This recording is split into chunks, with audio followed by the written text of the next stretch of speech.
हरे कृष्णा। आप सभी लोगों का स्वागत है। और आज का जो टॉपिक है वो है आत्म साक्षात्कार। और किसी एक सब्सक्राइबर ने हमसे पूछा हुआ था कि हमने बताया हुआ था कि आत्म साक्षात्कार कब और कैसे प्राप्त होता है, तो उन्होंने उस पर क्रॉस क्वेश्चन किया हुआ था कि मैंने आत्म साक्षात्कार के बारे में बताया ही नहीं।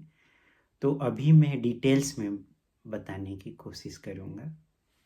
तो आप लोगों का धन्यवाद सुनने के लिए। तो आत्म साक्षात्कार क्या है? आत्म साक्षात्कार और भगवत साक्षात्कार दोनों एक ही है। सेल्फ रियलाइजेशन मतलब कि खुद को जानना, मैं कौन हूँ। तो मैं कौन हूँ? मैं शरीर नहीं हूँ, आत्मा हूँ। इसके अलावा फिर नेक्स्ट स्टेज का जो रियलाइजेशन आएगा वो ये आएगा कि शरीर और आत्मा हो गए, हम शरीर नहीं, हम आत्मा हैं। फिर आत्मा का क्या संबंध है? तो आत्मा का जो संबंध है वो भगवान का दास है। जीवेर स्वरूप होय कृष्णेर नित्य दास। हम शाश्वत रूप से भगवान के दास हैं। दास का काम क्या है? स्वामी की सेवा करना। स्वामी की सेवा कैसे की जाए? प्रीतिपूर्वक सेवा की जाए। लेकिन भगवान ने हमें फ्री विल दे रखी, इच्छा शक्ति दे रखी है। हम अपनी इच्छा से चाहें तो हम भगवान की सेवा कर सकते हैं, अन्यथा हम अपने इंद्रियों के गुलाम बन सकते हैं। और भगवान परम नियंता हैं और हम भगवान के अंश हैं। जैसे कि ओशन, समुद्र का जो ड्रॉप है वो समुद्र के जैसा ही है, लेकिन क्वांटिटी में वो बहुत कम है। तो भगवान जो है स्वराट हैं और हम नगण्य हैं। नगण्य हैं तो इसलिए उनके अंदर जो कंट्रोल, वो परम नियंता है। और तो हमारे अंदर भी कंट्रोलिंग प्रोपेंसिटी है थोड़ी सी, लेकिन हम पूर्ण रूप से स्वतंत्र नहीं। अगर हमारे हाथ में लकवा मार दिया जाए तो ये दूसरा हाथ का सहारा लेना पड़ेगा कि कैसे हम इसको उठाएं। तो इसका मतलब कि हमारे बस में हमारा शरीर ही नहीं है। तो हम परम नियंता नहीं है, ये भगवान की ही शक्ति से हमें शक्ति मिल रही है, जिससे कि हम इस शरीर को आगे पीछे जैसे चाहे वैसे घुमा सकते हैं अपनी इच्छा से। तो जीवेर स्वरूप होय कृष्णेर नित्य दास। शाश्वत रूप से हम भगवान के दास हैं, भगवान हमारे स्वामी हैं। ये संबंध को हम भूल चुके हुए हैं और इसी संबंध को जो रिवाइव करना है, इसी को ही हमें फिर से जगाना है। उस जगाने को ही आत्म साक्षात्कार कहते हैं। और ये 3 स्टेज में किया जाता है। भगवत गीता के दूसरे अध्याय में श्रील प्रभुपाद जी ने भगवान के बारे में डिस्क्रिप्शन दिया है। वहाँ पे उन्होंने श्रीमद् भागवतम के दूसरे अध्याय के प्रथम स्कंद के दूसरे अध्याय से 11वें श्लोक से उन्होंने कोट किया हुआ कि 3 तरह के ट्रांसेंडेंटलिस्ट होते हैं। तो उसमें बताया गया हुआ है कि वदन्ति तत्व तत्व विदस्तत्वम यज्ञ ज्ञानम द्वयम ब्रह्मेति परमात्मेति भगवानम इति शब्दते। इसका मतलब ये है कि परम सत्य का ज्ञाता, परम सत्य का अनुभव ज्ञान की 3 अवस्थाओं में किया जा सकता है। पहला जो है वो ये है कि जबकि वो तीनों एक ही हैं, ये तीनों अलग अलग नहीं है।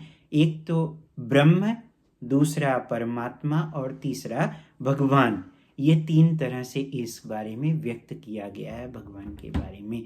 तो भगवान के जो शरीर से ब्रह्म ज्योति जो निकल रही है, जिसका कि कोई रूप नहीं है, निराकार जो मानते हैं वो भगवान के रूप को ही मतलब रूप को नहीं, उनके शरीर के तेज को, जिसे कि ब्रह्म ज्योति बोला गया हुआ है, उसको ही वो सर्वोच्च मानते हैं। लेकिन उससे ऊपर जो कोई जाता है तो वो भगवान का एक रूप है, वो भी मानता है। उसके बाद फिर तीसरा जो है वो भगवान हमारे आपके जैसे एक पुरुष हैं और वो भगवान स्वयं है, वो कोई और नहीं, भगवान कृष्ण है। तो इनको भगवान रियलाइजेशंस बोला गया। तो ये तीनों अलग अलग जो है ज्ञाता हो गए ज्ञान के, लेकिन तीनों एक ही स्टडी कर रहे हैं, लेकिन तीनों का रियलाइजेशंस अलग अलग है। क्यों अलग अलग है? जैसे कि सूर्य की किरण, सूर्यदेव और सूर्यलोक, ये तीनों अलग हैं, लेकिन तीनों ही सूर्य से जुड़े हुए हैं, इसलिए तीनों एक हैं। तो उसी तरह से भगवान का जो आकृति है और भगवान स्वयं पुरुष हैं, और उसके साथ साथ जो है भगवान की जो ज्योति है, ये तीन अलग अलग अवस्थाएं हैं। इसको बहुत सरल ढंग से इस तरह से समझा जा सकता है कि तीन व्यक्ति गए हैं रेलगाड़ी देखने के लिए, तो तीनों व्यक्ति को अलग अलग तरह से रियलाइजेशन हो सकता है। कैसे हो सकता है कि पहला व्यक्ति जो देखा, वो रेलगाड़ी आई, दूर से देखा और लाइट देखा, उसने बोला मैंने रेलगाड़ी देख ली और चला गया, और वो बोलेगा रेलगाड़ी का मतलब कि लाइट ही है। उसके बाद फिर दूसरा व्यक्ति जो रहा, वो देखेगा कि नहीं, इसमें तो छोटे छोटे, एक रेलगाड़ी एक कंपार्टमेंट के जैसे एक लंबा चैन है। उसके बाद फिर वो बोला कि नहीं, हमने तो देख लिया, रेलगाड़ी जान लिया, और उसके बाद फिर वो गायब हो गया। तो वो बोलेगा कि नहीं, इस रेलगाड़ी में लाइट भी है और ये जो है एक लंबा चैन है। उसके बाद फिर तीसरा व्यक्ति जो वहाँ पे मौजूद था, उसने देखा कि रेलगाड़ी में इंजन भी है, ड्राइवर भी हैं, अलग अलग कंपार्टमेंट हैं, अलग अलग कंपार्टमेंट में अलग अलग पैसेंजर्स हैं और अलग अलग तरह की सुविधाएं दी गई हुई हैं। तो जो जो लाइट देखा है, वो बोलेगा कि नहीं, ये कभी इम्पॉसिबल है कि रेलगाड़ी में जो है कंपार्टमेंट है, इंजन है और इसके साथ साथ जो है उसमें ड्राइवर है, वो उसको मानने के लिए तैयार नहीं होगा। दूसरा व्यक्ति जो रहेगा वो बोलेगा नहीं, लाइट भी है और ये एक चैन है, लेकिन इसमें लोग हैं, ड्राइवर है, इंजन है, ऐसा कुछ भी नहीं है। लेकिन ये तीनों बात जो है सही है, रेलगाड़ी में लाइट भी है और एक कंपार्टमेंट का चैन है और इसके अलावा उसमें इंजन भी है, ड्राइवर भी है। और लेकिन जो तीन तरह के जो रियलाइजेशंस हो गए, ये तीनों अलग अलग हो गए। तो जो व्यक्ति जो है भगवान के रियलाइजेशंस को जान गया, वह सब कुछ जान गया, उसके लिए कुछ बचा हुआ नहीं है। और इसको जानने के लिए, इसको समझने के लिए हमारी जो शुरुआत होती है, एक लिटिल श्रद्धा होती है, और वो होती है फेथ। जैसे ही हम किसी साधु के कांटेक्ट में आते हैं तो तुरंत हम भजन क्रिया स्टार्ट कर देते हैं, और उसके बाद फिर हम अनर्थ निवृत्ति करते हैं। जो हमारे अनंत जन्मों के अनवांटेड डिजायर्स हैं, वो धीरे धीरे खत्म होने लगते हैं भगवान के नाम के जप के द्वारा। और उसके बाद तो फिर जो है हम जो है निष्ठा के स्टेज पे आते हैं, फिर रुचि आती है, फिर आसक्ति आती है, फिर भाव, उसके बाद फिर प्रेम आता है। और ये कैसे आएगा प्रेम की उत्पत्ति?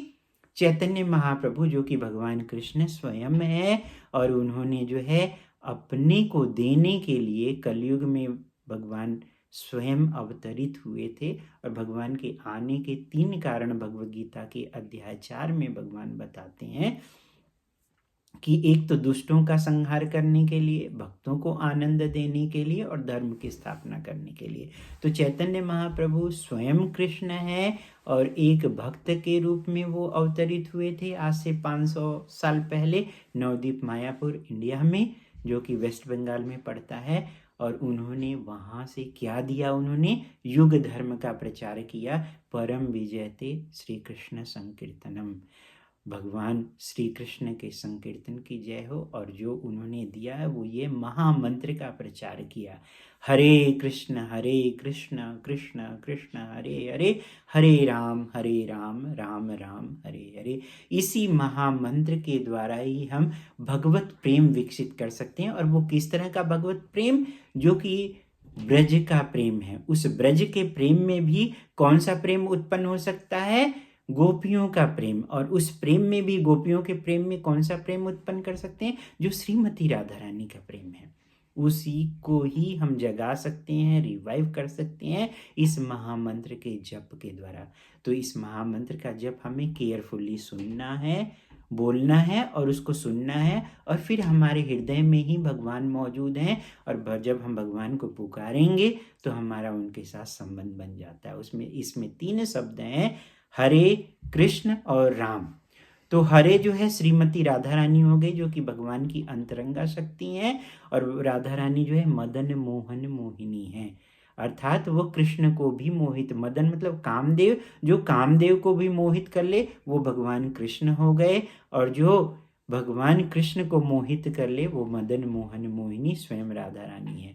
तो राधा रानी की कृपा से, और जिसमें राम शब्द है, राम शब्द मतलब भगवान श्री राम जो कि सभी को आनंद देने वाले हैं, और दूसरे बलराम जो कि आदि गुरु हैं। तो आदि गुरु बलराम जी की कृपा से जब हम राधा रानी की सेवा में लगेंगे तो राधा रानी का काम क्या है, वो हमारे सारे कार्यों को जो उल्टे सीधे हम अनाप शनाप करते हैं उन सभी को अनदेखा करके वो बोलती हैं कि हे कृष्ण, आज देखिए अमुक भक्त ने आपके लिए जो है एक माला की जप की है, तो आप इसको अपनी शरण में लीजिए।